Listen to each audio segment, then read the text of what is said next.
প্রিয় সাংবাদিক বৃন্দ, আসসালামু আলাইকুম। আপনারা জানেন যে গত 28 জুন ভাঙ্গা থানাধীন হুগলাডাঙ্গি এই গ্রামের সদরদি ইউনিয়নের একটি নৃশংস হত্যাকাণ্ড ঘটে। সেখানে একটি মেয়ে, তার বয়স 15 বছর, নাম রেখা, সে দুপুরবেলা, শুক্রবার দিন দুপুরবেলা গোসল করতে যায়। গোসল করার পরে তার কাপড় চোপড়গুলো পুকুর ঘাটে ছিল। সেখান থেকে কেউ কোনো অপরাধী তাকে নিয়ে যায়, নিয়ে পাশেই যে পাটক্ষেত ছিল, পাটক্ষেতের ভিতরে তাকে ধর্ষণ করে তাকে হত্যা করে। এই ঘটনাটি একটি চাঞ্চল্যকর ঘটনা হিসেবে আমরা আমাদের কাছে বিবেচনা পাই। আমরা আমাদের সিনিয়র অথরিটিকে জানাই, সবাই এটাকে গুরুত্ব সহকারে তদন্ত করার জন্য আমাদেরকে নির্দেশনা প্রদান করে।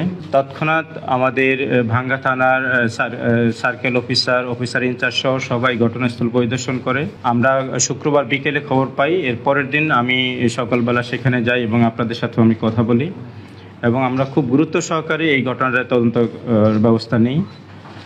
আমি অনেক সাসপেক্টের সাথে কথা বলি। এক পর্যায়ে আমরা আমাদের এই ঘটনার এই খুব দ্রুত সময়ের ভিতরে আমরা উদ্ঘাটন করতে সক্ষম হই।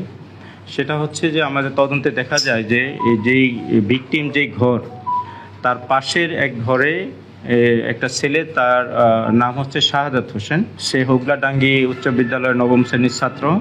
সে ওই দিন মেয়েটা যখন গোসল করতে যায়, গোসল করার পরে যখন তার পরনের কাপড় পরিবর্তন করে, ওই সময় সে পুকুর ঘাটে এটা দেখতে পায়। দেখার এক পর্যায়ে সে মেয়েটার কাছে যায়, যেহেতু তার পূর্ব পরিচিত পাশাপাশি ঘর, এবং এই ছেলেটা একটু পর্নোগ্রাফিতে আসক্ত বলে আমাদের কাছে প্রতীয়মান হয়। তার যে স্মার্টফোন ছিল, সে স্মার্টফোনে অনেক পর্নোগ্রাফির ক্লিপ ছিল এবং এই পর্নোগ্রাফির ক্লিপ সে এই মেয়েটাকে দেখানোর জন্য সে অফার করে তাকে ফুসলিয়ে এক পর্যায়ে তার ভাষ্যমতে তাকে পার্শ্ববর্তী পাটক্ষেতে নিয়ে তাকে পর্নোগ্রাফির কিছু ভিডিও ক্লিপ দেখে তাকে ধর্ষণ করে।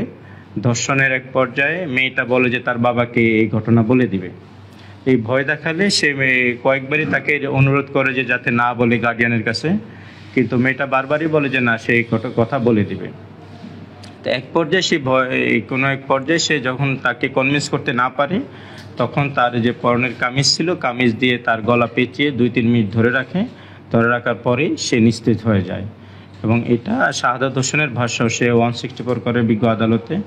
আমরা তাকে বিজ্ঞ আদালতে সুপুর্দ করার পরে সে তার এই স্বীকারোক্তিমূলক বক্তব্য বিজ্ঞ আদালতে প্রদান করে।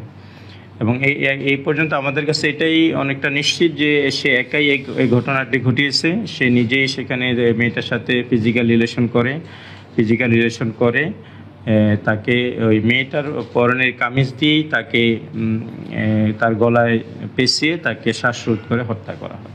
আমাদের পুলিশ প্রায় 24 ঘন্টার, তার ওই ঘটনা অবহিত প্রায় 24 ঘন্টার ভিতরেই আসামিকে গ্রেপ্তার করে এবং বিজ্ঞ আদালতে তাকে সোপর্দ করতে সক্ষম হয়। আমি মনে করি যে এই চাঞ্চল্যকর ঘটনাটি যেমন চাঞ্চল্যকর, সবার ভিতরেই এই একটা চাঞ্চল্যকর অবস্থা তৈরি করছে, একইভাবে পুলিশও খুব গুরুত্ব সহকারে এটা তদন্ত করে অল্প সময়ের ভিতরে তার দক্ষতা পরিচয় দিয়ে এটা ডিটেক্ট করতে সক্ষম হয়েছে বলে আমি মনে করি। ধন্যবাদ সবাইকে।